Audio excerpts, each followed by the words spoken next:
Great good morning, everyone. It is a beautiful Monday, July 20th, year of our Lord 2026. My Cordaro Jeweler's watch tells me it's 9:12 and change. This is the Bob Cordaro Show. I am he, broadcasting today from the United States of America. I can prove it because we actually care, at least some of us, about fair and honest elections. It's also the place where the brave, like the veterans we will salute today, thanks to John Basiliga and his Great Eastern Roofing Systems. We've lost them this year, but pay tribute today, thanks to John. Eugene Rizzuta, Freeland. Dr. Vincent Bakey, Scranton. Bill Lombardi, Clark Summit. Michael Swingle, West Scranton. And Joe Klusman, Bloomsburg.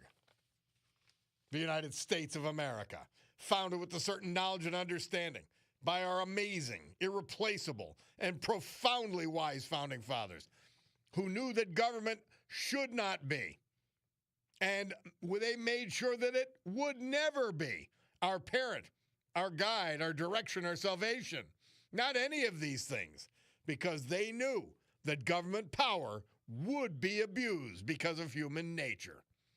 The United States of America, the country where for the first time in human history, freedom was declared by law to be an unalienable right granted to each individual by God. Freedom couldn't be parceled out to groups. It couldn't be controlled by government or government officials because our great American Constitution ensures and codifies freedom of speech, freedom of religion, freedom of association, economic freedom, and freedom of the press. Now, because they were armed with these freedoms, and only because of that fact, these Americans, who were just a ragtag bunch of immigrants, many of them rejects from around the world, they and their progeny created the richest, most powerful, most culturally diverse and accepting nation ever to grace our planet Earth. America, the only place specifically invented and designed so that every American can live their life in the manner they choose, unlimited by their background, upbringing, race, color, creed, unhindered by the government or those who would use government to control others for their own comfort, benefit, or power. This Bob Cordaro Show, well, it'll always be convincingly conservative, lovingly logical, proudly and passionately patriotic, and reliably right. And so, we gavel to order today's meeting of the Club for Common Sense, promising you that our total, immersive, immovable commitment to common sense will provide a sanctuary of sanity to all of you who hearken here for the balance of this singular, extraordinary morning. A gentle warning, this is not a safe harbor for stupidity. It will be roundly and, dare I say, harshly attacked throughout the program. We will not suffer fools gladly, and their foolishness and ignorance, willful or otherwise, will be called out with intent, purpose, and vigor, designed, and in today's age, sadly necessary, to save our great republic from evil, senselessness, and weakness, which can bring this noble experiment, even now, to a sad and tragic end. So it is our obligation and our duty to aggressively oppose it. And you know what form that takes for most of us? Get out and vote this fall. Do not vote for the lunatics. Vote against them. So I played that clip because, do you see, it's the theme that we always talk about. The short version of it is they always lie. Bernie Sanders, they say what they want about Trump. Bernie Sanders may be the biggest liar on the planet because he's been lying about all this nonsense forever. Oh, no, we would like the Scandinavian model. No, Bernie, you're lying again. Why does Paige Cognetti have to lie about everything? Unbelievable. Somebody texts in, good morning, Bob. How about kicking the week off saluting our law enforcement who kept 250 and FIFA, the soccer, safe. It was literally the Super Bowl for terrorism. Amen. Didn't they do a great job? I mean, they really did a good job. You got to thank Kash Patel, who's much maligned because he calls it out straight. I watched the end of the soccer with my father, my son, was with my granddaughters and my mother up at their house, and Chauncey, of course. And, I mean, I'm not converted to a soccer fan, but I'm happy they did it here. I'm happy it all went well. Hey, why not, right? Again, nothing against soccer. It's just that the short version is, who cares? It isn't my sport. They go around and I figured out some things. For you other neophytes. Now they keep adding time onto the clock. So I guess they count all the sort of dead ball time, somebody gets hurt, whatever. And by the way, I completely appreciate the athleticism involved. So, it was great. It was great to be here. It isn't going to make me a soccer fan, but I'm happy for those who are. Speaking of, downtown Scranton had a water disaster. And as far as I could tell, in terms of the businesses, and there are thousands of people who live downtown. Our Mayor Cognetti, was in absentia. She was gone. Nowhere to be found. Nowhere to help. And there's a lot of senior citizens that live downtown who were cut off from water. There was a lot of businesses cut off from water downtown, nowhere to be found. Oh, she was announcing the bans, but her administration, as far as I could tell, did nothing. Literally nothing.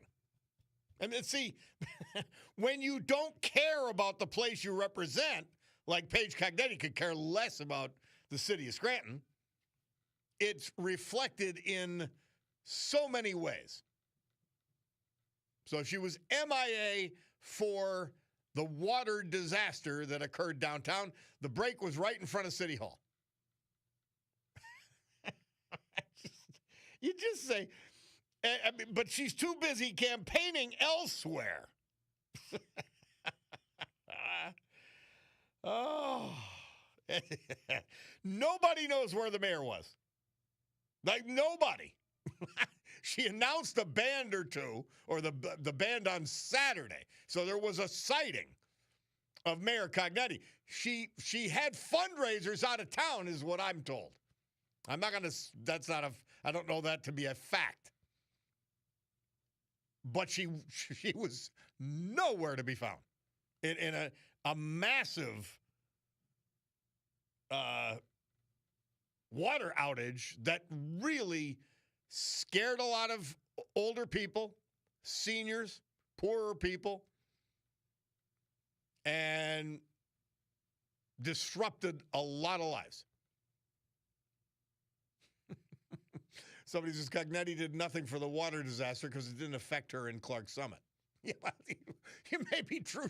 She may not know that it happened because she's never in City Hall, so she just didn't know. Okay, well, there we go. All right.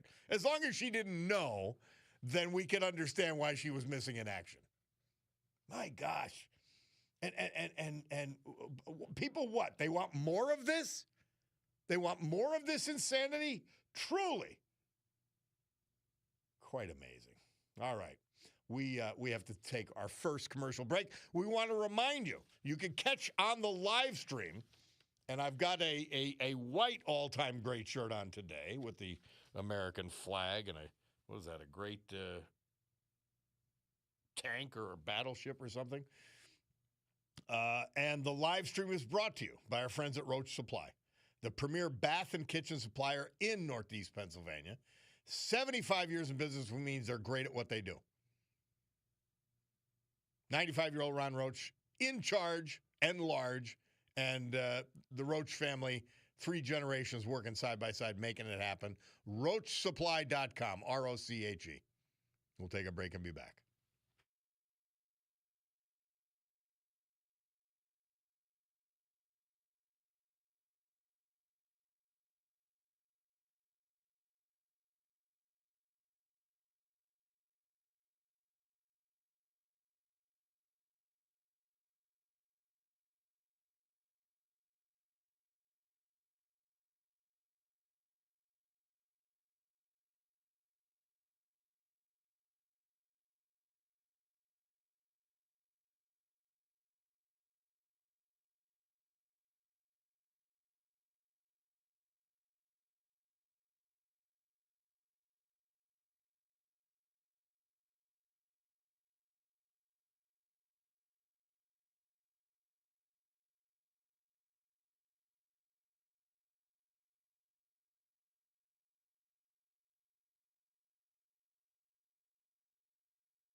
Lloyd Price. Murph tells us he had the number one R&B hit with personality this date, 1959. Well, I wasn't missing in action this weekend. Friday night, Cutie and I went down to Atera, had a great time. We were the first people to have cocktails al fresco in their new sidewalk deal. Really beautiful setup. Then went inside and had our little dinner and all of that. And then Saturday, Cutie's away. So I went to Ragnacci's with the gang. Mr. Paul and Murph is there, of course, on duty. It was good stuff. It was a great weekend. Yesterday, hung around with my granddaughters, did puzzles with them, and I'm not one of these great grandfathers like who kneels down and like, oh, let's get it. I wish I was, but I'm not. But it was great spending time with them and my parents, obviously, my son. So it was a good, really, really nice weekend. Although Chauncey's lonely for Cutie. He loves Cutie, and, it's not quite the same without her around. Oh, and by the way, before I forget, happy birthday to my Uncle Jim Savico. I'm trying to think of he's in his 70s. I'll find out. I'm going to see him today. I'll find out exactly how old, but ageless. Former Marine, all that. Love him. And looking forward to seeing him later today. But happy birthday, Jim Savico. I was everywhere that the mayor should have been. Now, they didn't, for some reason, although they had a decent amount of flooding in Sergey's, Atera had water.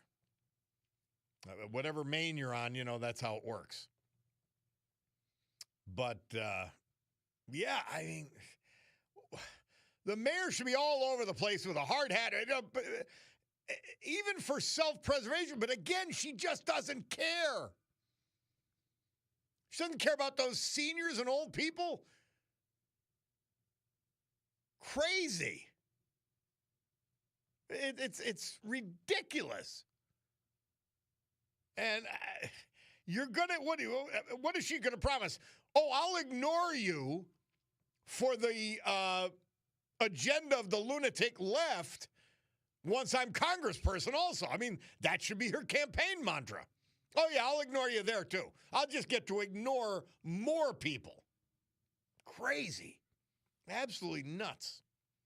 Meantime, heard tell our guy, Rob Bresnahan, he and Chelsea were passing out water down to the residents at the German hotel. They were in a parade up in German. I mean, there's your congressman. See, that's a congressman who loves the people here, who cares about them. The other one's MIA and announces a band because she figures she got a few thousand people there, and then that's it. Done. Somebody asked me to address the Bob Bolus health issues. It's not something I could do on the air. It's not something I got to communicate with him about a month or so ago. I'm hoping and praying he's doing well, but it's not something I could do on the air. You know that. All right, my Picardo Jewelers watch says 9:31. Let's do what we have to do, which is hear from our great sponsors who make all this happen, and then we'll come back with the Veterans Tribute on the Bob Cordaro Show.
Our Veterans Tribute brought to you today by John Basiliga. As always, Mondays we feature Eastern Roofing Systems. It's his biggest company. It's his first company. He's a roofer at heart. And they're headquartered in Jessup with major operations in Baltimore, Maryland, and Columbia, South Carolina. One of the largest and the best roofing contractors in the eastern United States. And guess what? They bring all that expertise, all that buying power to you right here in Northeast Pennsylvania. For your 1 million square foot warehouse or your own home, believe it or not. They're here for you, Eastern Roofing Systems. Eugene Rizzuta. He was 81 when we lost him July 10th. He was from Freeland. Born in Hazleton, member of the Immaculate Conception Parish at St. Anne's Church, Freeland. 1962 graduate of MMI Prep, Freeland. Had a lifelong association with that great school. He served this country as a sergeant in the United States Army, 1962 to 1968. Part of his job, he was stationed in Oahu, Hawaii for 3 years. A chapter in his life that had special meaning for him. He later worked at the Whitehaven Center until retirement. Active in the local union, the AFSCME, and served as chief steward for the clerical for 19 years. In 1973, he took over Rizzuta's Cafe from his dad, who had established it in 1957. While continuing his daytime position at the Whitehaven Center, he operated the bar during evenings and weekends, and it was the center of the community. NASCAR, road rallies, Pocono Raceway, Penn State football trips, steak parties, 33 parties, whatever they are, golf tournaments, you name it. He and his bar were right in the middle of the action. And this, he had English dart teams. For 24 years, he was the driving force behind Northside area darts. He was inducted in the Lozniak Wall of Fame at Penn State Dart Tournament in 2024. Member of the VFW, the American Legion, Whitehaven Fire Company, and many other organizations. Surviving a son, daughter, 3 beloved grandchildren, and other family members. Eugene Rizzuta. Dr. Vince Bakey. We lost him July 13th. He was from Scranton. He was just 81. He was born in Darby, Pennsylvania. Enrolled in Girard College for fatherless boys after losing his dad at a very young age. His mother worked full-time as a registered nurse. Upon graduation, he served as a medic in the Navy through the Vietnam War. He obtained his Bachelor of Science from Trenton State and his Doctor of Optometry from Pennsylvania College of Optometry at Drexel. Dr. Bakey became the longest practicing eye doctor in Lackawanna County. He joined Schoonover Eye Care in 2025, but he had operated his own practice in North Scranton, 1981 to 2000. He also practiced optometry at his Dixon City location. He served as optometrist at the Great Ross McDonald Optical in Dunmore for over 40 years. Vince had a passion for vintage cars. He was an expert on makes and models. He was a quiet, kind-hearted, generous man. Left to cherish his memory is his longtime office manager, Pat Edwards, devoted neighbors Donna and Jack Gilroy, and his most recent employer, encouraging advocate and friend, Dr. Rebecca Schoonover.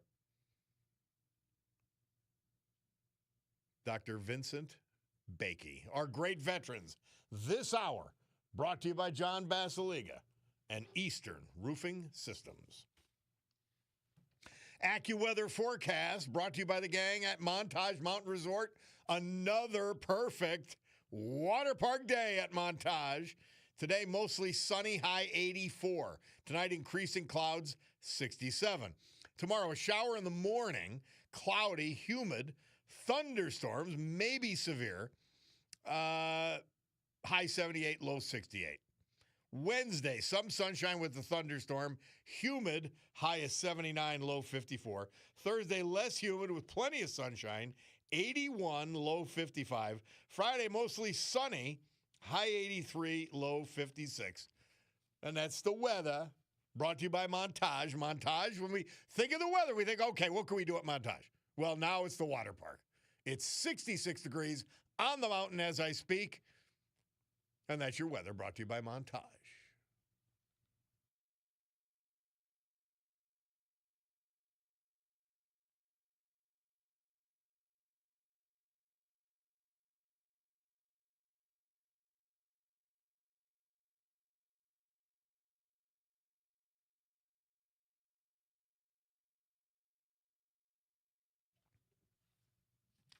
Well, well, well, what does that mean? We got to hang around with Tina over the weekend on Friday and Saturday. Lucky me. And, of course, she brought along her husband, Dominic. But, you know, that's what we have to do. Tina Morocco, Global Sales Advisor at Sotheby's International Realty, Naples, Florida. And she's your trusted guide for Florida real estate, specializing in Southwest Florida. Tina Morocco, Muracco, TinaMorocco.com or anywhere on your social media. And she brings the sunshine on a Monday. Hi, Tina. Hi, Bob. How are you? Doing great. So talk to me. See, you recovered you recovered from weekend hanging around with me. Although we were relatively well behaved. We were well behaved and well fed. That's for sure. Between Atera and Ragnacci's, I know it. Yes. Yeah, it was so good, so fun. So what do you got? Well, talk to me. So today, let's talk about when you're visiting Southwest Florida, or even deciding to buy in Southwest Florida. Instead of renting a car to drive around, especially if you're not going to be on highways or anything, why not rent a golf cart or a Vespa scooter or something like that? We have a lot of fun vehicles to tool around our little neighborhoods. And I'll tell you what happens is people rent these things and then they want to buy them because it's so easy just to get around. Yeah. Especially the golf carts and the mokes. They're so popular in our neighborhoods. Because a lot of times, even in the non-golf communities, you can have a golf cart. And so if there's amenities, a lot of these neighborhoods are pretty big. So if there's amenities, you can, instead of getting in the car, you can just have everything ready to roll in the golf cart and roll over to the restaurant, roll over to the pool or whatever. But it's a lot of fun, and it's a lot more, it's a lot more Florida than getting in the car and, getting everything. It's one of the things you don't think about. I've used them in different places, almost in place of a car. And I always tell my friend Jeff Soleo and the gang at the Villages, I said, that doesn't mean you could drive around drunk just because it's a golf cart. No, absolutely not. But it certainly is fun to just hop on a little Vespa, too. It's almost like being in Italy when you're going around downtown Naples or Marco Island. It's just, something different. And it adds to your, Florida experience, whether you're living here or, just vacationing here. And they're very accommodative of the golf carts. I mean, if we saw one in Scranton, they'd just drive right over you. But in Florida, like in the Naples area, Southwest Florida, they're actually paying attention to the golf carts. Exactly, yeah. We have street legal golf carts in Florida. Yeah. That's neat. That's something to think about, and it's a cheaper alternative. That's for sure. 100%, it is, and you can get a used golf cart for very, very little money. So neat. It's good. Well, see that you are just loaded with advice. That's why we tell people if you're looking in Florida, you got to talk to Tina. Talk to Tina Morocco. She'll straighten you out on everything. Well, it doesn't matter if it's manatees, golf carts, pythons. We're all in. All in. Always. I love it. Well, Tina, thank you so much as always. Thanks, Bob. It's always a pleasure, and I always learn something. Thank you. Take care. All right.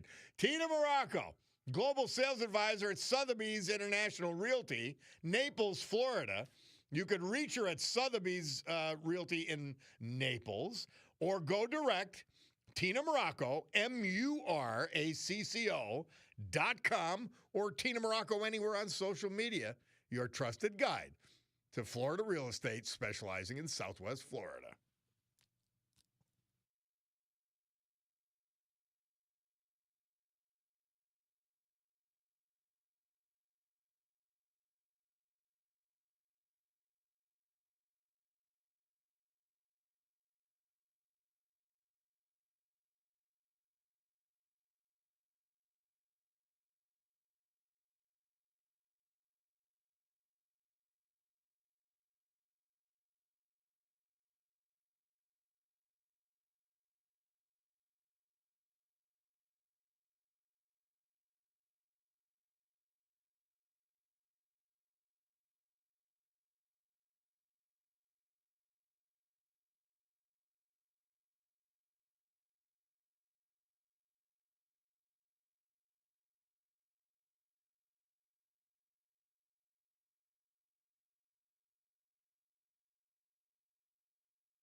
Yeah, Bob Dylan.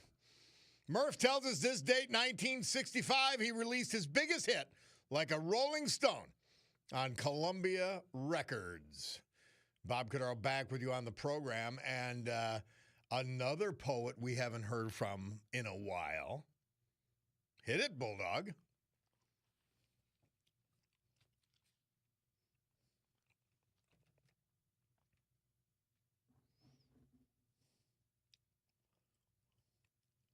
Lorraine from Hazleton. Hi, Lorraine. Hi, Bob. See, your appearances are now, they get big billing. Yeah. We haven't heard from you in a while. Well, and, I fit in because I couldn't call in. I've been having a lot of problems. And before I read my poem, it's imperative that I give a warm, loving shout out to Brian and Deb. They had sent me a card, and it brought tears to my eyes that they echoed what you just said. They were thinking of me, and they were wondering how I was. And so I want to thank them with all my heart, and whoever else missed me, and you too. Well, good. I'm happy to hear that. A lot of people asked about you, wondered about you, where's Lorraine, all that. So, and I thank them and love them, and I appreciate it because it's still not over with. But I had time, and it was imperative that I call. Good. Thank you. We like to be an imperative on this program. Yes. What do you got for us, dear? Okay. Let's get right to the poetry. Okay. I've got to be me. I always thought you had a little Sammy Davis Jr. in you. Sammy Davis. That's Wow. his theme song, I Gotta Be Me. You don't know that? No, I've got to be me. Yeah, I thought that was. Sammy Wait a minute Davis. now. Oh, I'm sure others sang it, but that was his theme song, I Gotta Be Me. Well, whatever. I don't care who I have in me. I mean, okay, well, here it goes. When I'm feeling rather lonely and life seems to hand me the blues, I often wonder what it would be like to walk in someone else's shoes. Some people seem to sail through life without a care or any grief. But after reality sets in, that may only be my own belief. How do I know for sure what lies deep within one's soul? Perhaps I'd be rather astonished to find they haven't reached their goal. I've come to my own conclusion, who I really would like to be, someone who's friendly and compassionate. I finally realize that someone has always been me. Nice. Thank you. Nice. Well, that's a good comeback poem. I thought so. Yeah, you made a comeback, and we're very pleased you're here. Yes, and I'm... Well, our prayers for you. A bunch of listeners texting in, and our man Mark Mayer texting in saying, God bless you, Lorraine. They're all rooting for you. Thank you. I mean, it touches my heart. Good. It really does, because it brought tears to my eyes. Well, it should, because really we care. We it. care about you. We care. You're part of the family here. Come on. I know, and sometimes I have to, it's reminders like you guys, and then Brian and Deb. I have to mention their names again, and even the ones that are nameless, and Mark. I appreciate your. Lorraine, we even love you when you become a diva. There we go. Yeah, we even love you then. We're back to normal. How could I ask for anything more? That's another song. That's right. Who could ask for anything more? Anything more, yeah. And who could ask for anything more than I, or than me? Well, Bulldog, you got to find "I Gotta Be Me" by Sammy Davis. Do you have it? There we go.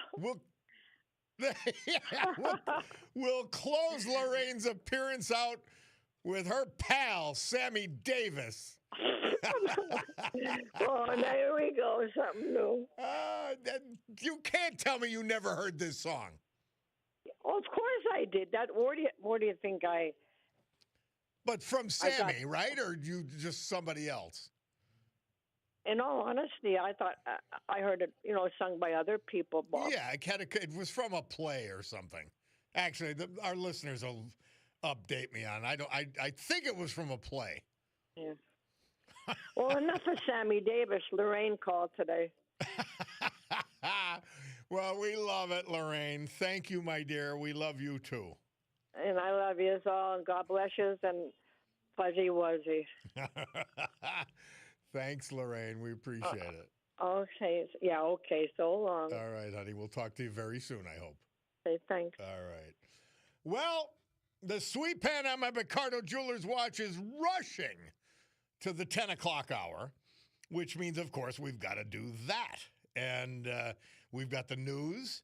We remind you that Roach Supply, the premier bath and kitchen supplier in Northeast Pennsylvania, is bringing you the live stream where my smiling and sometimes scowling moon face appears. You just go to YouTube, WILK, Bob Cordaro Show, and you'll find it. And I got the white all-time great shirt on. But it's 10 o'clock, so let's do the news. We'll come back. And, of course, it's a Monday. What does that mean? Monday Musings with John Perillo. We'll be back.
Great good morning, everyone. It is 10:06 a.m. on my Bacardo Jewelers watch. This beautiful Monday, July 20th, year of our Lord 2026 here in the great Northeast, and I suspect some other places as well.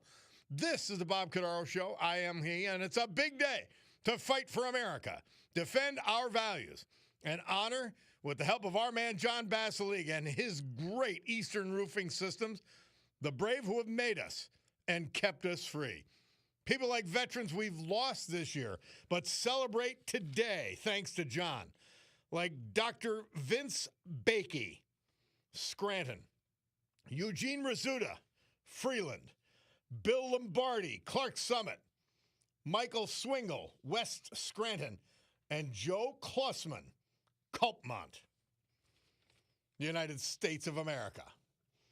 The history of our amazing founding fathers, who we will not allow to be canceled, and the incomparable Constitution of the United States of America as our guides. Let us continue today's battle, gaveling back to order after that brief news adjournment. Today's meeting of the Club for Common Sense, promising that our deep and unalterable commitment to common sense will provide a sanctuary of sanity to all of you who hearken here. Just a minor note before we get on with the program. This is the anniversary, July 20th. I put my first radio station on the air, WWAX AM 750.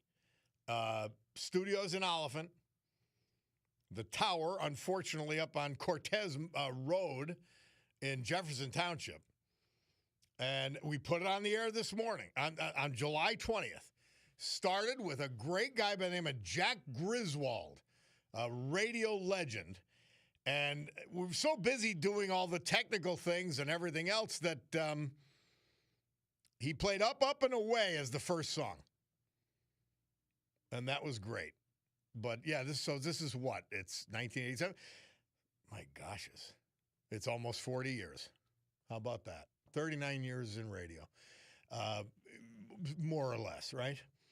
By the way, Ginny C checking in. Ginny C, we pray for you and think about you all the time because we know you're ailing. But she's saying that she would love to send Lorraine a card but doesn't know her address. So and that's fine.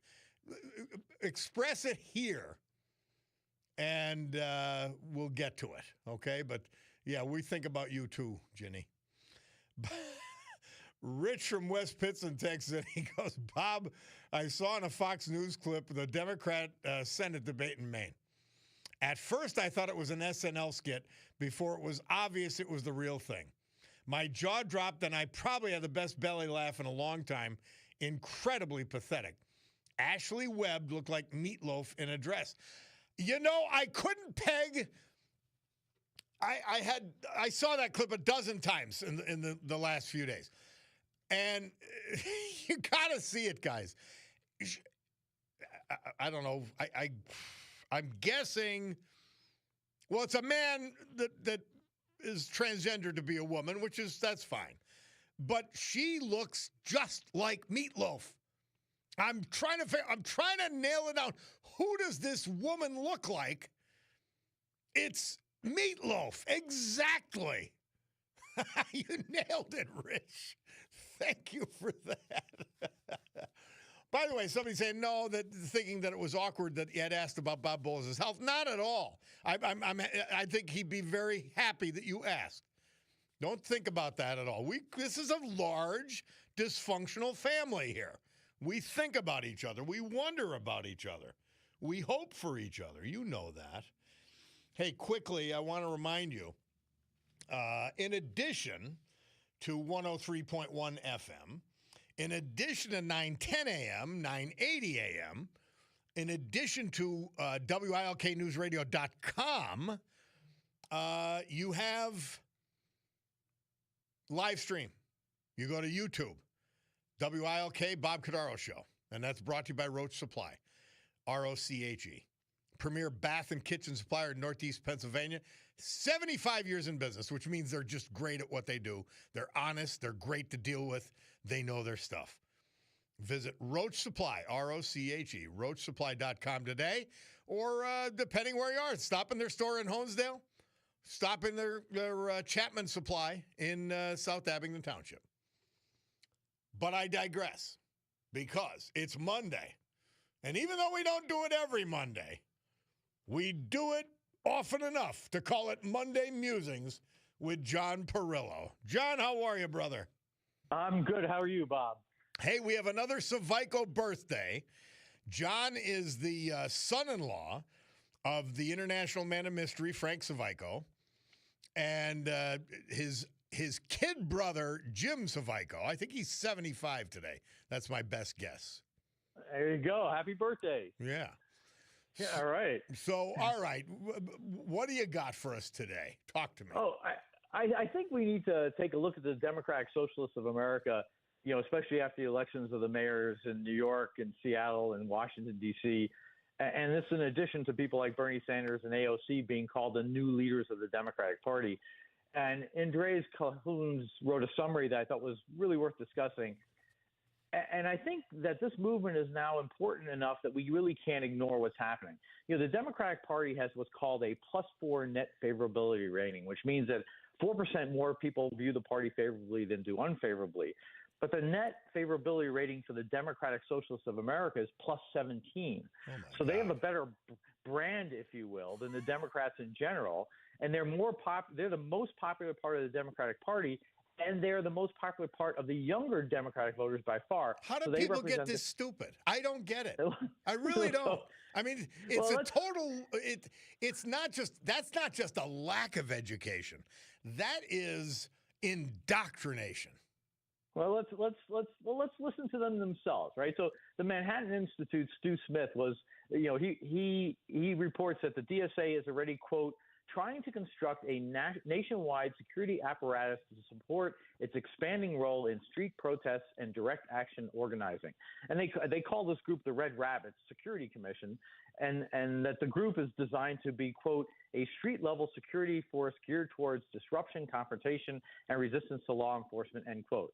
So we've already passed that milestone. And I don't know why they just didn't name themselves the Red Guards after Mao's strong arm group, but rabbits are softer and maybe or the brown shirts. Yeah, that's right. The same thing. Yeah. How fast they multiply, who knows? Whatever it is. Anyway, the Democratic Socialists updated their platform this past month to include the abolition of the U.S. Senate, the defunding of the Pentagon, universal amnesty to illegal immigrants, transferring the ownership of corporations to the public, what we used to call seizing the means of production under Leninism. And let me quote them again, replacing, quote, the president and the Supreme Court with an executive and judiciary chosen by and subordinate to Congress, end quote. And that police budgets should be, quote, annually cut to zero. And I do have to give them credit for being honest about what they want. A Ms. Sarah Milner says that the platform is necessary to advance, quote, a vision of transforming the functions of the American state to allow for the implementation of socialism. And again, those are her words, not mine. And again, for listeners, because that how this show works, the U.S. has a long history of socialist movements, sparked primarily by dissatisfaction over differences in income. And when the markets collapsed in 1920, there were those who openly advocated for a socialist government. And one interpretation of what FDR was doing with the New Deal was to try to preserve capitalism by creating social safety nets and implementing some changes to limit what people saw as the excesses of capitalism. Back then it was seen as a policy to help the lowest income Americans. But I think this movement's actually a little bit different. And if you combine the fact that current policies are failing, especially in cities, and a widespread ignorance, as Bob just alluded to the history of socialism, I think this time the movement might actually stand a chance. And the good news is that these socialists will tell you that they're not for seizing farms like Stalin did, but well, maybe we should listen to them. They want, quote, popular control of resources and production, end quote, which is functionally what Stalin said. And in fairness, they likely weren't taught about the 40 million dead as a result of various collectivist movements around the world. And while I think that most of the leadership in that movement probably do understand what it is they're saying, I think Mr. Calhoun makes a very important point that the people who are supporting this new democratic socialist movement are thinking less about collective production and more about socializing the cost of consumption. Yeah. And the phrase to describe that would be consumer socialism, which is different because unlike classic socialism, it isn't about owning the means of production, but it's more about liberating people from the, quote, burden of prices. right? The way that capitalism rations is by price. So if cost goes up, you buy less of something, whether that's houses or cars or TVs or steaks or whatever it is. And if the price of something stays high enough for long enough, like TVs, for instance, then generally the market responds by making more of them, which reduces the cost, right? And you can see that TVs are downright cheap right now. And all this makes consumer socialism something very different from the Great Society or Nordic country social safety net stuff, right? The Great Society was designed to reduce poverty by providing things like health care on a means-tested basis. And in that system, the wealthy pay, but generally don't receive the benefit, and the less well-off do not pay, but they get their basic needs subsidized. That was kind of the Great Society thought. This new democratic socialism says it's going to give those benefits to everyone, rich and not so rich, and that they'll be paid by taxing only the ultra-rich and corporations. And to the democratic socialists, the inability of somebody to afford rent isn't a market failure, but a moral failure. And that's why you'll hear lots of talk about greed and corruption. And in fairness to voters, it's much easier to say that so-and-so is being greedy and that price controls will control prices than it is to explain why price controls drive down supply and either increase costs or create black markets or shortages in housing or fuel or groceries or anything else. Right? Calhoun notes that the irony of this new socialism makes more sense to today's upper class liberals than it would to the working class traditional base of the party. And this upper class is, in fact, the new face of the Democratic Party. It's the upper class that used daycare, for instance, more than do the working class, who are statistically more likely to have a stay-at-home parent or a relative caring for children, right? In the end, universal daycare is just a tax on those who want to stay at home to care for their children in order to pay for those who don't. The upper middle class, which now makes up most of the Democratic Party, isn't against capitalism. They just don't want to pay high prices in order to live in the right neighborhoods and get good child care. And the old democratic means-tested system isn't going to help them. It was never designed for that. So this is a big shift in the way socialism was looked at in the past, right? So even if Mondami gets his taxes, he'll raise another $500 million or so if he's lucky. His universal child care proposal alone, leaving aside free buses and grocery stores and all that, would run something like $6 billion.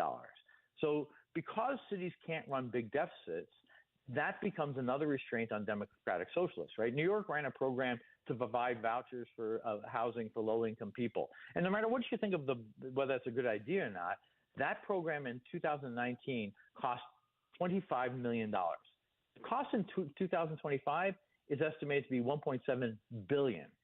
So no matter what the mayor promises, it won't continue because it can't. Right? The real danger in the Democratic Socialists of America movement is that those ideas escape their natural petri dishes in cities because federal governments can run deficits. Right? So if it gets out of cities and gets to be a federal issue, then we have a real problem. And the real problem for the Democratic Party is that they want to run on a cost of living message without having the most basic understanding of how to control costs. But there are only two things that affect costs: supply and demand. And if you want to drive down the cost of anything, you increase its supply or decrease its demand. It's really that simple. If you want to drive down the cost of housing, for instance, and you're the government, you have to do everything you can to get out of the way of the production of housing.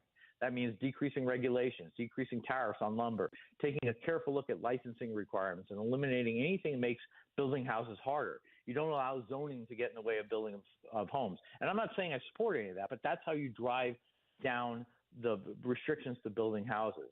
Or you can decrease demand, and you can do that by raising interest rates to discourage people from taking on debt, right? Or maybe you create some infrastructure projects to make renting an apartment more preferable. Well, I'm watching the clown show that's in on this socialism, and it is a clown show.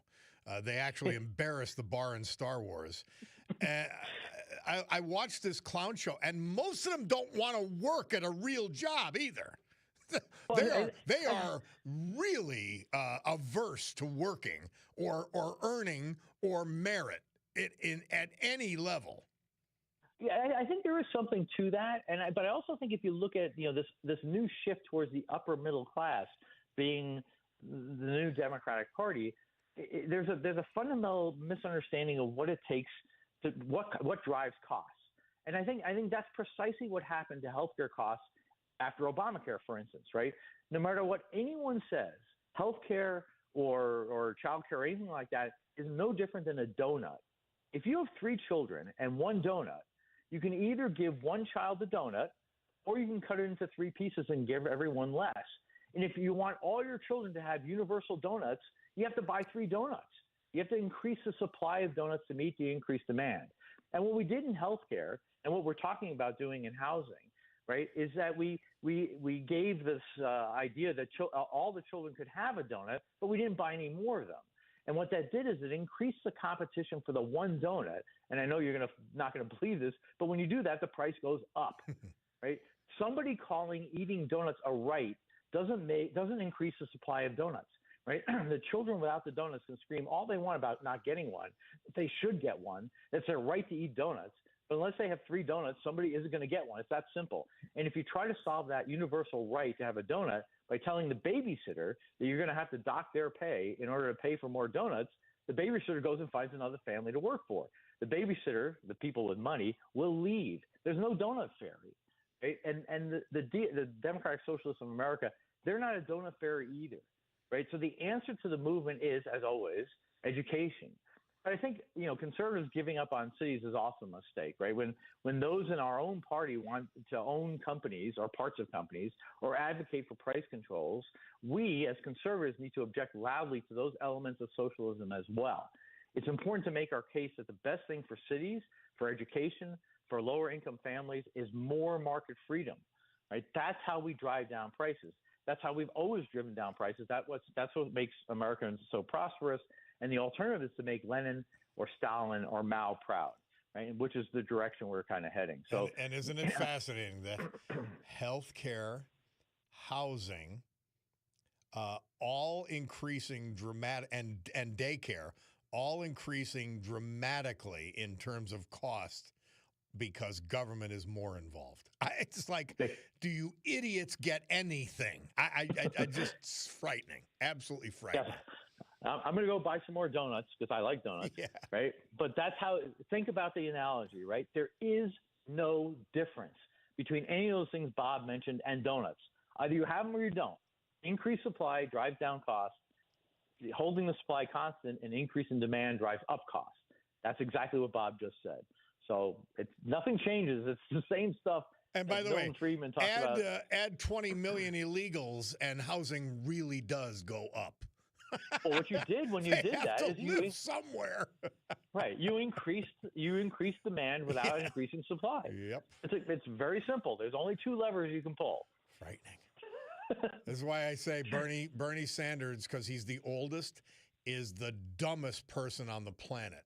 Because he's been lying about, we played a clip from the beginning about Scandinavian socialism. He's been lying that it exists, number one.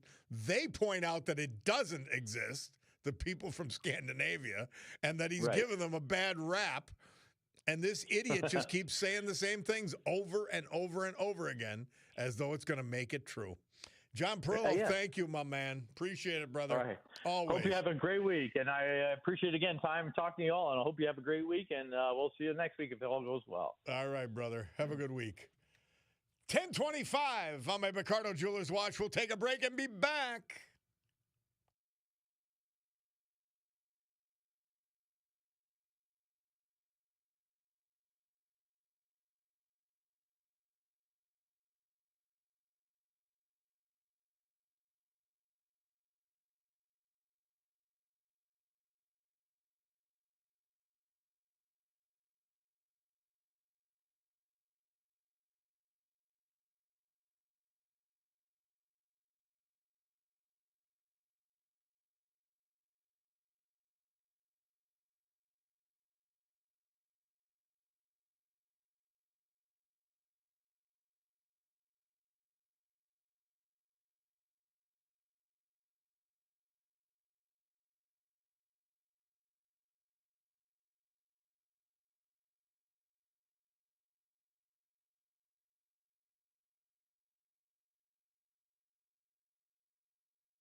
Our Veterans Tribute this hour, as with every hour, and this day, as with every day, dutifully, proudly, patriotically, brought to you by our man, John Basiliga.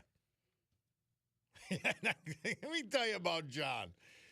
They had, with the water main break in downtown, they had some water on the floor in Sergei's. He went down himself, with help, obviously, with other people, and they squeegeed the floor and took care of business so Sergei's could open on the weekend. That's what he does. And, of course, he's a roofer at heart. And Eastern Roofing Systems, one of the largest and one of the best roofing companies in the eastern United States, with headquarters in Jessup, but major corporate centers in Baltimore, Maryland, and Columbia, South Carolina. But they will do your home. They'll do your 1 million square foot project right here in Northeast Pennsylvania as well. William A. Bill Lombardi. I knew Bill. We lost him July 11th at age 99. He was from Clarks Summit. He was just 13 days shy of his 100th birthday. He is survived by his wife, Camille Basilio Lombardi. Bill was born in Scranton, 1926, son of Italian immigrants. He graduated from Scranton Central High School in 1944 and attended St. Thomas College, now known as the University of Scranton. A proud member of the greatest generation, Bill honorably served his country as a corporal in the United States Army during World War II. Although he trained as a sharpshooter in preparation for deployment during the Battle of the Bulge, he was ultimately assigned to Angel Island, California, where he used his Italian language skills to serve as a translator for Italian prisoners of war. He was awarded the American Campaign Medal. He enjoyed a distinguished career with John Hancock Life Insurance, where he served as Northeast Pennsylvania Assistant District Sales Manager for more than 30 years. He attended Basilica of St. Anne's annual novena for more than 85 years, and it's going on right now, so a good time to think about it. He was a member of the Church of St. Gregory, Clark's Green, a fourth-degree member of the Great Knights of Columbus, and a former member of St. Lucy's Holy Name Society, West Scranton. Bill embraced life with positivity, enthusiasm, and vitality. He loved his New York teams, Giants and Yankees. He loved to dance and did so into his 80s, exercising at Brown's Gym through his early 90s. He cherished his family. In addition to his wife, Camille, he's survived by his children, his grandchildren, his beloved great-grandchildren, preceded to death by his first wife, Elida Lispy Lombardi, and a son, Gene Lombardi. William Bill Lombardi, our great veteran this hour, brought to you by John Basiliga and Eastern Roofing Systems. AccuWeather forecast brought to you by the great gang at Montage Mountain Resort. Today, mostly sunny, high 84. Perfect day for the Montage Water Park. Tonight, increasing clouds. It'll go down to about 67. Tomorrow, a shower in the morning, cloudy, humid, maybe thunderstorms, maybe severe. We shall see. High 78, low 68. Wednesday, some sunshine with a thunderstorm, humid, high 79, low 54. Perfect water park week, isn't it? Thursday, less humid with plenty of sunshine, high 81, low 55. Friday, mostly sunny, 83 degrees, low of 56. And that's your weather, brought to you by the great gang at Montage Mountain Resort, where it is heating up to 73 degrees right now.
I remember I got this album. My parents bought me the Doors album for Christmas. Maybe I was 10 or 11. I was playing this song. Remember the huge console stereos you had?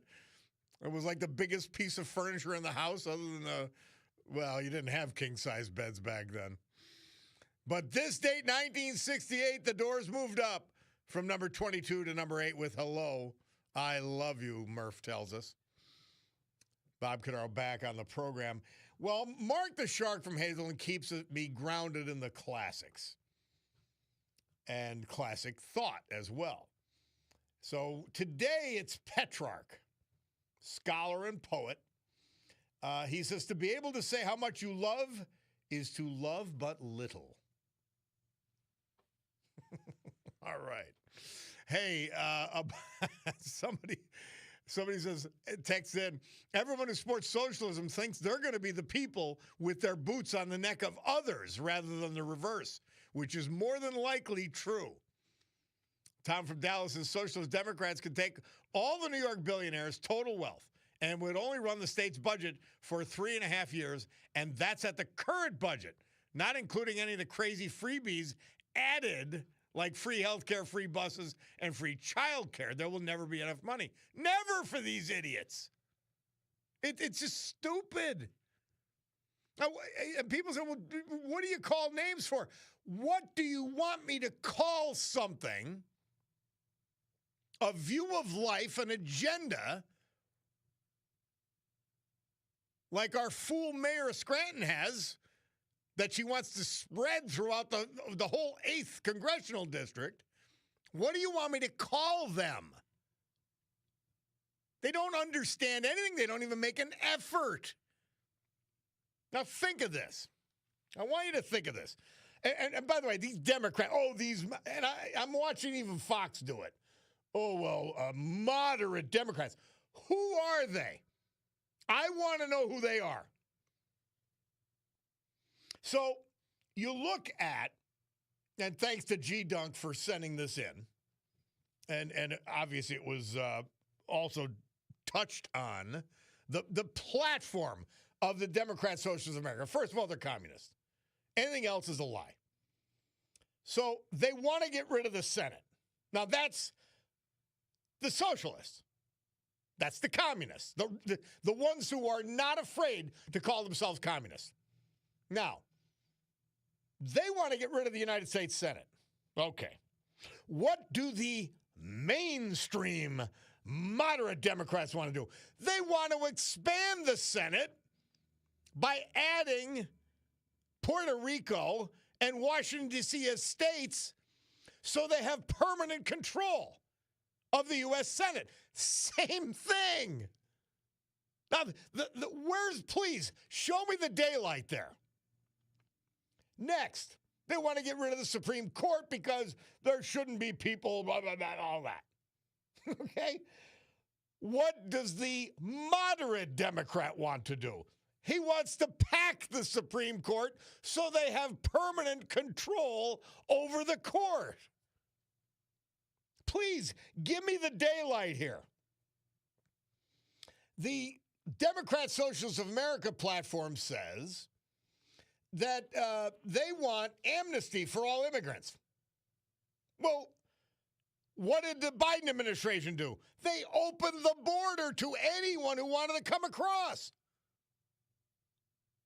Please, give me the daylight between them. I really want to know. Please show me. By the way, I had to endure another Paige Cognetti commercial, Page Against the Machine. Like the left-wing lunatic machine, the Soros machine. Are you against the Soros machine? Are you against the socialist communist machine? Please tell me what machine you're against. Are you against corporations? Oh, no, because if a bunch of bankers give me $15,000, I'll spend $2 million of the taxpayers' money on a building we don't need. I didn't even investigate whether we needed it. Now you're going to rent part of it. Do you see this insanity? It's unbelievable. Mountaintop text in, wow, Bob, LTS, back at you. I just viewed the debate in Maine. I cannot think how this passed for intelligent thought. Are you kidding? He continues. Maine people, please take a good look at this rogues gallery. I added the word. I'm so worried if one of these folks get elected, God help the U.S. Wow, again, I'm flabbergasted. And by the way, so this, let me say this. They say, well, it's very undemocratic to have the committee, the 600 people pick the candidate. Well, what's the difference? The idiot Democrats in Maine voted for Graham Plattner after they knew everything about him. So can the Democrat voter be separated from the Democrat insane leadership? Apparently not. Can the Communist Party of America, known as the DSA, be separated from moderate Democrats? No, it cannot. Oh, Lord. Somebody pointing out Page's TV spots are so overly trendy and disjointed, you have to have ADD pills to watch them. And it's the silliness. Don't forget, it's Mondani's brain trust that's running her campaign. It's Graham Plattner's advisors running her campaign. She's got the worst of both worlds. And the Soros money to pay for it. Wow. Right here in Northeast Pennsylvania. Right here in Northeast Pennsylvania, we've got a candidate for Congress running as a communist, taking communist money, using communist advisors. Wow. We'll take a break. Bob Cordaro, WILK. We will be back.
George McCrae, the number one hit this date, 1974, Murph tells us. Rock Your Baby. The song sold 11 million copies. It was the top-selling song of the 70s. How about that? That's saying a lot. By the way, my man Frank Balin just sent to me our friend Joe Barna, our favorite 96-year-old Marine, he calls him. And Joe Barna was hurting. And I mean, when you're 96 and you're hurting, something's, you got to think about it. He had a fall at home and broke a couple of ribs. Emergency room, all that stuff. Well, he sent me a picture. Frank is painting his porch. Oh, my gosh. It just warmed the cockles of my heart beyond description.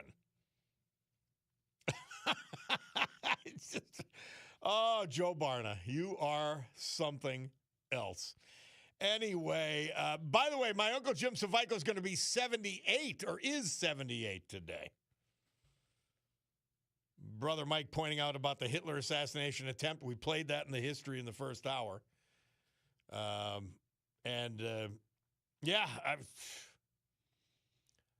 you got to tell me what the difference is between the moderate Democrats and the communists.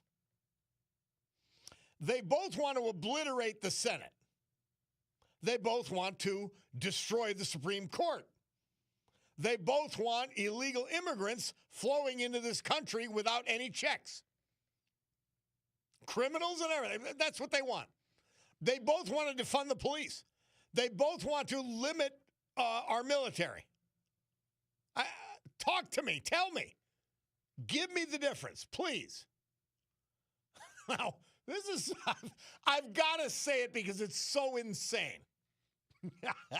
One of our great listeners, I don't think they identified themselves, but this is the Senate candidate we're talking about, Meatloaf, Ashley Webb, stated that she has a menstrual cycle.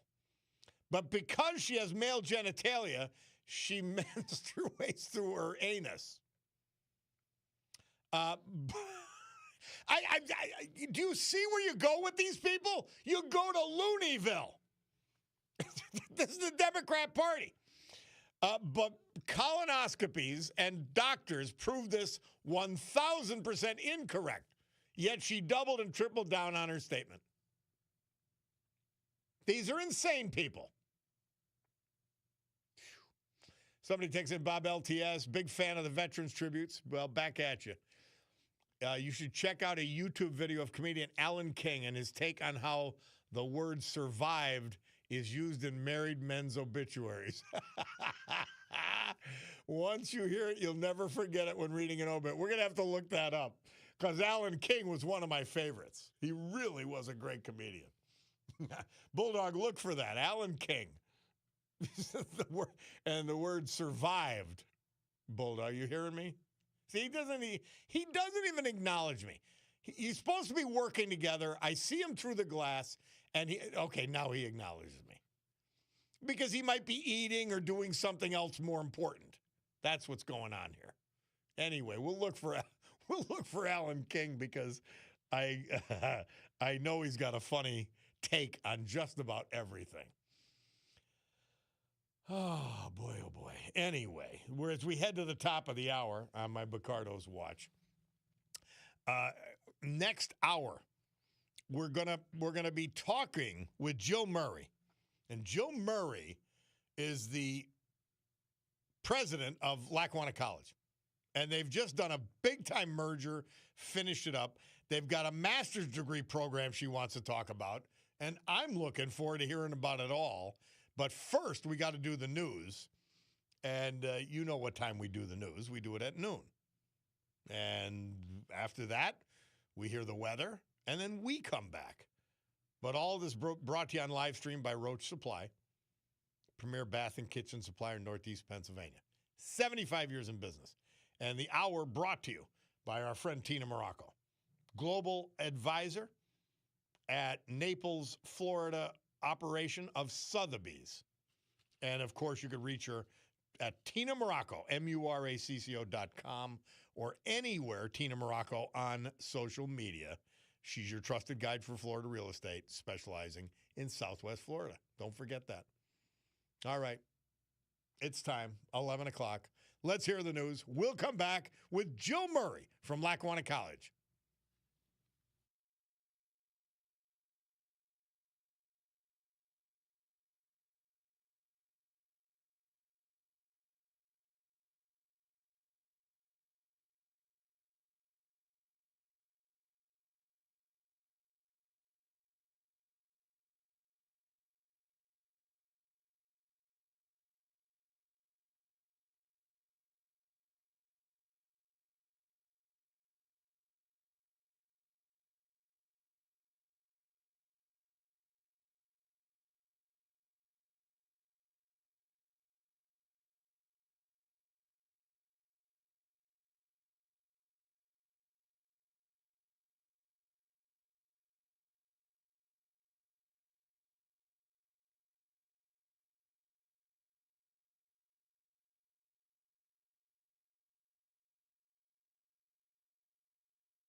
You know it does. It never ends. Great good morning, everyone. 11:08 a.m. on my Bacardo Jewelers watch this beautiful Monday, July 20th, year of our Lord 2026, here in the great Northeast. This is the Bob Cordaro Show. I am he, and it's a big day to fight for America, defend our values, and honor, with the help of our man John Basiliga and his great Basiliga Hospitality Group, the brave who have made us and kept us free. People like veterans we've lost this year, but salute today, thanks to John, like Bill Lombardi of Clark Summit, Dr. Vince Bakey, Scranton, Eugene Rizzuta, Freeland, Michael Swingle, West Scranton, and Joe Klusman, Coltmont. So with history, our amazing founding fathers, and the incomparable Constitution of the United States of America as our guides, let us continue today's battle. Gaveling back to order after that brief news adjournment, today's meeting of the Club for Common Sense, promising you that our deep and unalterable commitment to common sense will provide a sanctuary of sanity to all of you who hearken here. Well, we've got a great school. Hasn't come out of nowhere, but it's, it is gone from a neat little local institution and junior college to a major center of learning, and that's Lackawanna College. And they built upon, you go Morelli, you go Angeli, you go WILK, and each one built upon what the other had done. And then we get to my friend Jill Murray, who's building on all of that and taking it even farther than I think anybody thought it could go. And here she is, the president of Lackawanna College, Jill Murray. Jill, welcome back to the Bob Cordaro Show. Thanks, Bob. I'm so grateful to be here today. As always, great to talk to you. Well, this is big stuff. You've completed your merger. Tell us about that first. Sure. So, as many of you know, we completed our merger with Pierce College out of Philadelphia just this few weeks ago on July 1. Boy, you would think that it wouldn't be that difficult, but it was a long haul. The Department of Education, in all their wisdom, has a whole host of regulations that are just very, very difficult to maneuver around and overcome. But we did it, and we're now one institution. It is Lackawanna College. We have a Philadelphia now presence and location, and we're just thrilled that it's done, and it's bringing us some wonderful new programs and some really wonderful and talented staff as well. Really neat. I mean, the vision to do these things, to take this step, what was the genesis of merging with Pierce? Well, that's a great question. Pre-COVID, we've been looking for acquisition opportunities, not merger opportunities. Mm-hmm. We were looking to acquire, as you and I talked about before. Well, I'm trying to be nice. Some trade schools, and looking for different opportunities. Then COVID hits, and right out of COVID, we had a meeting. The Pennsylvania college presidents kind of get together every year, and I sat next to, fortuitously, Dr. Mary Ellen Carroll, who was the president of Pierce, who was looking for a merger partner. And we got along famously, and we started our discussions now 3 years ago. And it took that long to kind of get everything, the legalese, the Department of Education barriers and things to overcome all straightened out. And so it was really, we were looking for an acquisition opportunity. It came in the form of a merger partner. It really did a lot for us. As you know, it added degree programs, it added master's programs, and it doubled our endowment and reserves. So It was a really good strategic move for us, and we have a great Philadelphia location. So tell us, you lead right into the next subject. You've got a master's program now, in addition to all of the other things that you offer. Tell us a little bit about this. Sure. Well, the master's degrees came along with the merger. We had planned on starting our own, but as we were going through the merger, that just kind of comes along with it. So Pierce had several master's degrees. We now have all of those master's degrees in our portfolio, which is incredible. So that's an MBA. We have a master's in organizational leadership, a master's in healthcare administration, Wow. a master's in higher education administration. And the great thing about these master's degrees, we had so many discussions about this price point. A full master's degree at Lackawanna College now costs only $9,900, full cost. That's unbelievable. So that's an incredible price point, one of the lowest price points in the country, and we're very proud of that. And obviously you figured out how to make it on that. That's unheard of. That kind of number, under 10 grand to get a master's degree. Yes, I've never seen anything even remotely close to that. There aren't many. There aren't many remotely close to that. And in addition to that, Bob, like inside the master's degrees, we really wanted to make them, like we do with everything else, relevant to today's learner, right? And so each one of them has a stackable certificate. So, when you get your MBA, there's going to be 3 stackable certificates, industry relevant, really important certificates, so that people can demonstrate along the way that they have industry credentials and they're useful, not just theory based. Yeah. It's application of knowledge. Fascinating. I'm just amazed. Now, your new building is going up on Wyoming Avenue. Talk to us a little bit about that.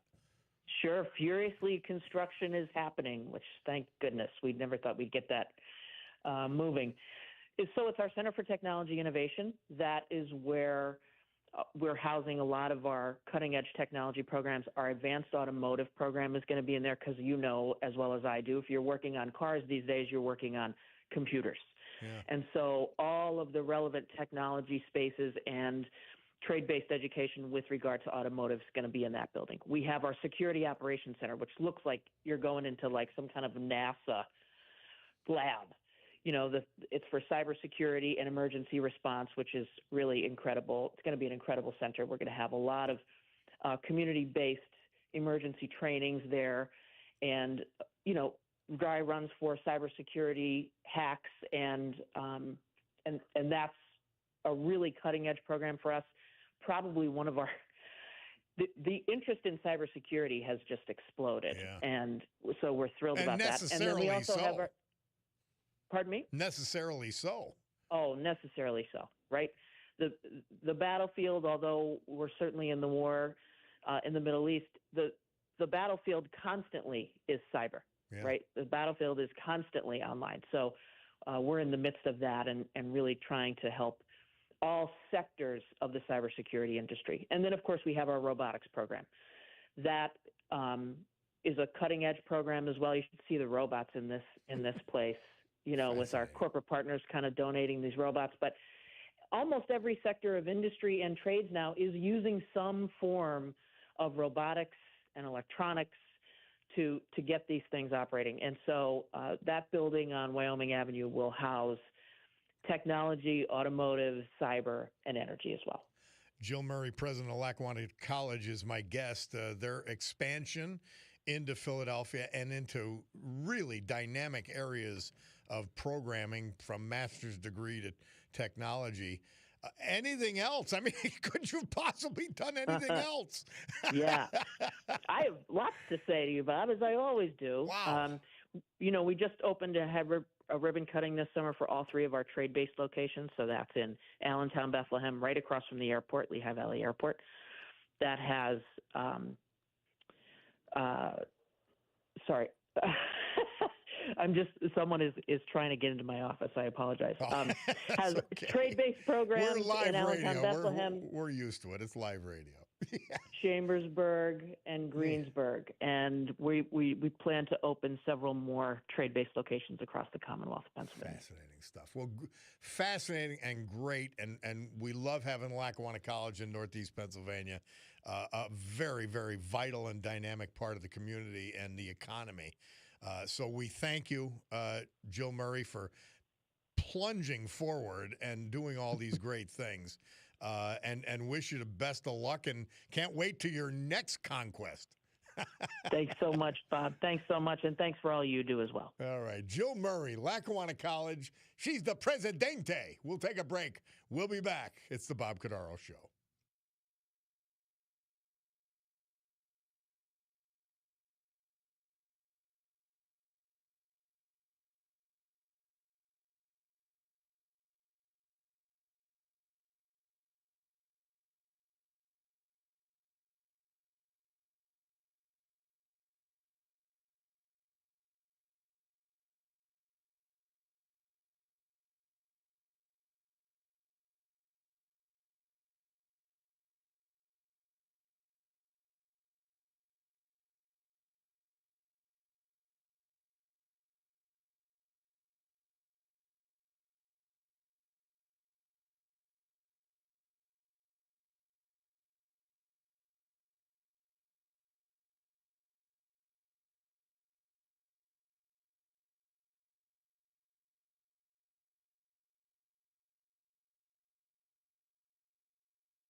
How about that? I never really delved into that song, but Murph tells us this day, 1974, the Righteous Brothers moved from number 10 to number 3 with their hit Rock and Roll Heaven, and it's about the artists like Janis Joplin and Jimi Hendrix and Jim Morrison that we lost. How about that? I never listened to the words. I did today. How about that?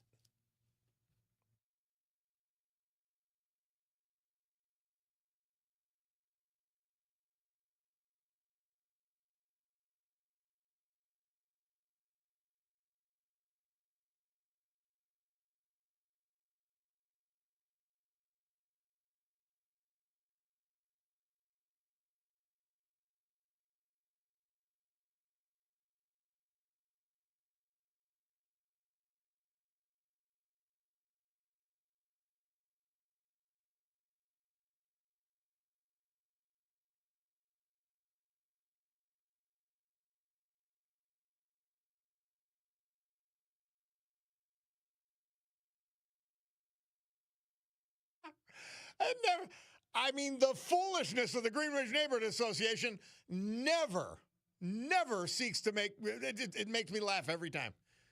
So they got rolled and were foolish to put up a Joe Biden hometown hero banner.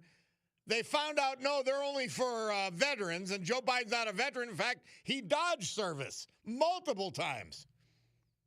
They voted 10-5 to keep it up. Well, now that they know Joe Biden doesn't even say he's from Scranton and hasn't been back since his presidency because he don't need us anymore, what do they do now? Joe Biden, stolen valor, the Biden banner, day 219 of disgrace of the Green Ridge Neighborhood Association on North Washington Avenue in Scranton.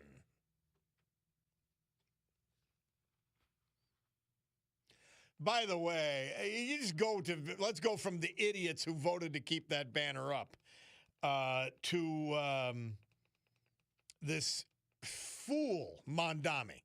He's a complete ignoramus and a complete ass. So he wants to arrest Benjamin Netanyahu if he comes to New York City. And he's doubling down on it. Now, I have a question for Mamdani.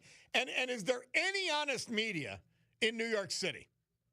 And my question for Mamdani is, all right, are we going to arrest anybody from Hamas who unleashed the attack a couple of years ago, October 7th, and killed 1,200 helpless civilians and kidnapped hundreds more? Now, are we going to arrest them? Yeah, silence. Unbelievable. It's really disgusting. Truly disgusting. Let's go to Kevin and Duryea on Page Cognetti. Hi, Kevin. Thank you, Mr. Cordaro, for taking my call. Always great to just hear you on the radio. She ran that commercial. I couldn't believe it. About that's how she got into politics, for the Old Boys Network. Exactly. And she's lost everything in Luzerne County. They're going to slap her around like you can't I hope believe. so. Yeah. Up your way. I don't know how it goes, but she does not have the credentials. You know what? Just go back to Oregon, because I worked hard for my money. Nothing came free, Kevin, you pointed out something very important that I hadn't even touched on yet. That's right. She got into politics with an appointment by the Old Boys Network to the school district. Exactly. And then that's who funded her first campaign for mayor. And now the bankers who got a $2 million return on their donations. My God. Yeah. So how ironic is that? Thank you, Mr. Cordero, for taking my call. Appreciate it. Thank you, Love Kevin. you, man. Appreciate it, man. Thank you. Love you back. It's insanity. Page against the machine. She has her own machine, which we are not part of. And by the way, never will be. We'll take a break. Bob Cordaro Show will be back with the Veterans Tribute right after this.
Our Veterans Tribute this hour, as with every hour, this day, as with every day, brought to you by our man, John Basiliga. Well, today and every Monday, we try to feature his first company, his biggest company, Eastern Roofing Systems, headquartered in Jessup, with major hub operations in Baltimore, Maryland, and Columbia, South Carolina, because they are the premier roofing contractor on the Eastern Seaboard. And they take all that expertise, all of that experience and buying power, and they bring it to you in Northeast Pennsylvania for your commercial project and even for your house. Eastern Roofing Systems, the best. Michael Swingle. We lost him July 11th. He was only 68. He was from West Scranton. He had an extended illness. His loving wife, Mickey, and his faithful dog were by his side when he passed. He's survived by his beloved wife, Mikhail Booth Swingle. They had celebrated their 50th wedding anniversary on Friday, July 10, the day before he passed. Born in Scranton, a graduate of West Scranton High School, he proudly served this country in the United States Marine Corps. He worked as a printer at Haddon Craftsman before retiring from Herff Jones. Michael was a devoted husband, father, grandfather, and great-grandfather. He's survived by his 4 children, their spouses. He leaves behind 14 beloved grandchildren and a great-granddaughter, Cameron. Some of his happiest days were spent on the river, either surrounded by family or casting a fishing line into the water. Whether at home, on the river, or traveling to the Finger Lakes, he found his greatest happiness simply being with his family. His kindness, quiet strength, sense of humor, and unwavering love for those closest to him will be deeply missed and forever remembered. Michael Swingle. Joe Klussman. He was 89. We lost him June 27th. Former Bloomsburg School District educator. He was from Culpmont. He proudly served this country in the United States Air Force from 1954 until 1958 as an intelligence operations specialist. During his service, he was stationed in New York, Texas, Alaska, Idaho. He received an honorable discharge with the rank of Airman First Class. His military service remained one of the accomplishments of which he was most proud, but following his service, he continued to serve the community because he devoted his life to education.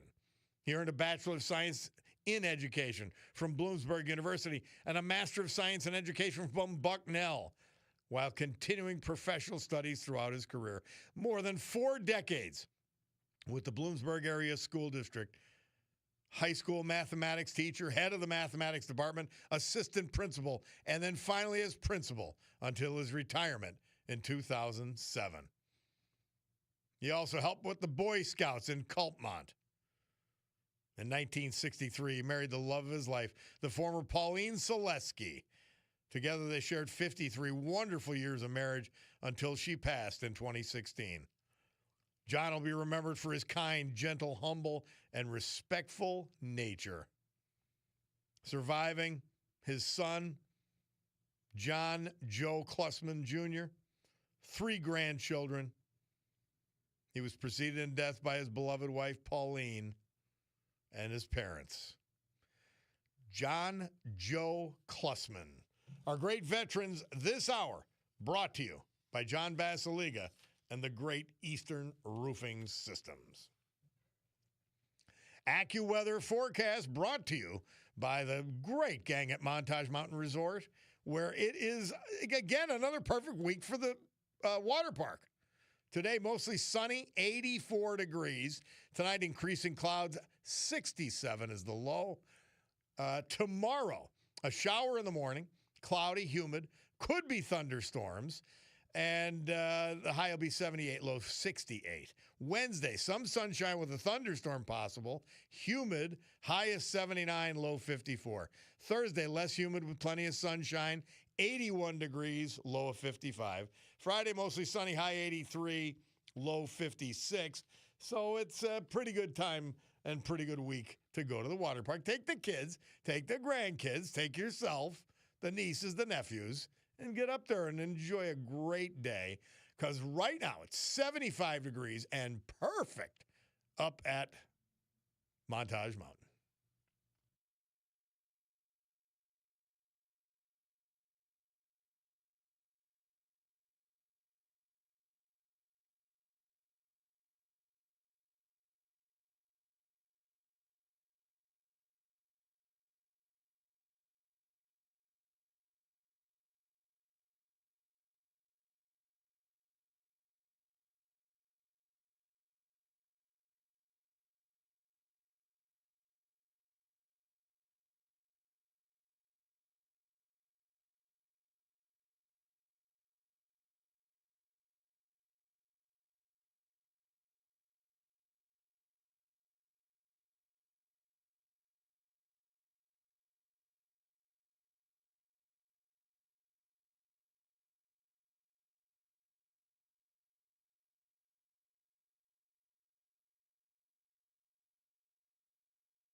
Fox News is showing somebody having a smoke bomb or something a little more than that set off outside the New York City Federal Building in Lower Manhattan.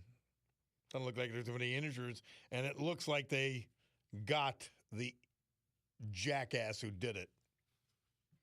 Saw him getting frog marched off. Well, Elton, you're not coming to the title of the song, so we're in a hurry. Murph tells us this date, 1974. He moved up to number 4 with his hit.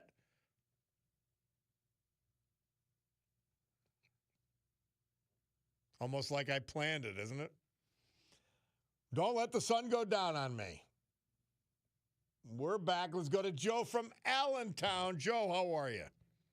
Hey, Bob. How you doing? LTS. Love the show, man. Back at you, brother. Hey, I got a question about your Veterans Tribute. Yes. My brother was a 37-year veteran, but we lost him 16 years ago. Would you still do a tribute for him? Yes, of course. Of okay, course. I didn't know if you went back that far with things like that. Look, we've done World War II veterans. We've done Revolutionary War veterans because they all played a role. And I say this: peacetime, in battle, in war, all of them have made this country what it is. No. Exactly. Believe me, I would love it, and I would love if you send us the information. And then I can get that to you, sure. And we arrange a day where you could call in to talk about them. Oh, okay. That's what I like. Sure. I like that the best, to have somebody from the family. Okay. And I'll get that information to you. And one more thing I got now, for do you. You know how you have my email or whatever? Or it's bob.cordaro at odyssey.com, I think. Yeah, Robert.Cordaro, C-O-R. Oh, Robert. Yeah, Robert.Cordaro, C-O-R-D-A-R-O, and then Odyssey, at Odyssey, A-U-D-A-C-Y. I would love to do that, Joe. Okay. I got one more thing for you, too. You still there? Yes. Oh, yeah. On your Biden banner thing, right? Yeah. You need to insert the clip where he says there's nothing we can do about the border. Our hands are tied. I think he said something to that effect, but you need to add that in there too. Well, I'm trying to tell these idiots. The reason I keep playing this one and will keep playing it, he doesn't even say he's from here. Yeah. I heard that. Yep. Like not only is he not a veteran, you made asses of yourself, number one. Now he's from Baltimore instead of Scranton. Like, wow, could you be any more foolish? And he, by the way, Joe Biden can make anybody look foolish. That's for sure. Yeah, I don't think he knows where he's from, really, or where he is. You know. I know. Well, Joe, get me that info. Let's do it any day you want. All right. Robert.Cordaro at odyssey.com. Yes. Okay, I'll get that to you, boss. Thank you. Thank you so much. Let's go to John from DuPont. John, how are you? Pretty good, Bob. As far as this lettuce thing goes with the contamination, whatever. Now, from what I understand, it's how do I put it delicately? It's caused by these harvesters, or whatever, the workers out there, from them defecating into the lettuce at some point. Is that what they say? It's not from animals? It's not from animals? Well, no. Not only that, and they also claim that a lot of these workers don't wash their hands, because I guess they're out there in the middle of these fields. But anyway. Yeah. I get that they don't wash their hands, but. If that seems to be the problem, no, I mean, after they defecate out there. But anyway, so what I'm thinking is. This is as bad. By the way, thinking about this is almost as bad as that fool running for Senate in Maine claiming she menstruates. Anyway, go ahead. Anyway, so it's a lot of lettuce. So I'm thinking there's got to be a lot of farmhands doing this. It's not like an isolated thing. And the cost. Gosh. It had to cost the company a fortune in all of the unsold lettuce, the probably lawsuits, whatever, but it had to cost them a fortune. I get an idea. John, maybe they had the disease, and that's how they gave it to us. They must have had the diarrhea, as we call it up here. No, it's from the parasites. Oh, from the Lord. feces. But anyway, so what they could have done is get a bunch of drones, fly the drones over the fields with cameras on them, like a security drones, and find out who's doing it and fire them. It'd be a lot cheaper. There's plenty of illegal aliens to pull the lettuce. That's for sure. Yeah. Let's get let's go the ones who don't go to the bathroom on it. Yeah, yes. I think they're going right on it. I guess so. I mean, that wouldn't make the most sense if you have to pick it, you know? Well, maybe they didn't want to step in it. Dear Lord, I know. Well, that's crazy. I know. I think they should have been, just find out who's doing it. Section the things off the fields and put numbers on these people or something. A low-cost drone would probably be better than recalling all the lettuce. Yes. Oh, certainly. Okay, Bob, just thought, I'm trying to figure this stuff out. I appreciate it, John. Well, this is the Club for Common Sense. We apply it to everything. All right. Thanks, John. Appreciate it. All right, we got to take a break. Bob Cordaro, WILK. We'll come back. A couple of phone calls, but let's take the break now.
Thanks, Frank. Thanks, Gerard. Sinatra's in Noumea, New Caledonia, where it is 2:45 in the morning. It's a tradition we started when I was on noon to 3, replacing the great late, great Rush Limbaugh. And we've continued it, and my man Gerard McGraw updated it with 1:45, which is what time it actually is. But it is 2:45, and we have a strong suspicion that Sinatra is on a bar stool in Noumea, New Caledonia. We just do. We feel that way. St. Teresa, Mother Teresa for July 20th. Mary Regina reminded me gently that I missed it or didn't do it yet. We know only too well, says St. Teresa, that what we are doing is nothing more than a drop in the ocean in the whole scheme of things, but not for the people we serve. So our work may be just a drop in the ocean, but if that drop were not there, the ocean would be missing something. That's St. Teresa for July 20th. And by the way, Mary, your fingernails look beautiful holding the page down. We'll be back.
You know, I actually forgot Bill Clinton, because I complain about Trump. Bill Clinton was pretty much the same. Never say in a sentence what you could say in a paragraph. Vince Foster, though, dying, apparent suicide, 1993, this date. Quickly, my man, Marky Dennebaum, who's, by the way, has a great podcast. You should check it out. He's posted on Instagram. You got our congressman, Rob Bresnahan, and his wife, Chelsea, and they are passing out to, not to the popular people, they're passing out to the poor people who are suffering from the water main break. And they brought water, cleaning products, cutlery, sanitizers, and buckets to help the over 100 residents of the Hotel German. How nice is that? But Paige Cognetti was in the beer tent on Saturday. So that's good, isn't it? She was in the beer tent, of course. Yeah, doing all kinds of good for people in the beer tent. And then MIA the rest of the weekend with a major water break. Horrible. Donald from Pittston. Donald, we got a minute, my man. Fire away. Yeah, 3 quick talking points. If that man is bleeding from the rectum, maybe somebody like Clint Eastwood shoved a plunger up his rectum because he's so stupid. That's number one. Number 2, Fetterman. He's a light in the sand.